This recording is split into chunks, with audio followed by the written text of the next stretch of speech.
উড়াধুরা মানে শাকিব খান মানে উড়াধুরা। তুফানের সবকিছুই আসলে অনেক বেশি উড়াধুরা। তো আশা করছি তুফান 2, 3, 4, 5, 6 আমরা আবার দেখতে পাবো না, এবং টিকিট কেটে কিন্তু দেখবো, কেউ কিন্তু মাগনা দেখাবে না। উড়াধুরা মানে শাকিব খান মানে উড়াধুরা।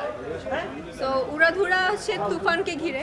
তো তুফানের সবকিছুই আসলে অনেক বেশি উড়াধুরা, খুব ভালো লাগছে। এবং এই যে শুনছি হাউসফুল, হাউসফুল, তুফান এইদিকে টিকিট পাওয়া যাচ্ছে না, ওইদিকে টিকিট পাওয়া যাচ্ছে না। সব থেকে গর্বের বিষয় হচ্ছে যেটা বললো রাফি ভাইয়া, আমার কাছে গর্ব লাগে হচ্ছে আমার ফার্স্ট ডিরেক্টর। আমি নূরজাহান ফার্স্টে আমার রিলিজ হলো, আমার ফার্স্টে কিন্তু ডেবিউ হয় হচ্ছে পোড়ামন 2 দিয়ে।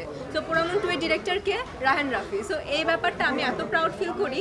আর রায়হান রাফি যেই কাজই করুক না কেন, আমার আসলে মানে গর্বে আসলে বুকটা ভরে যায়।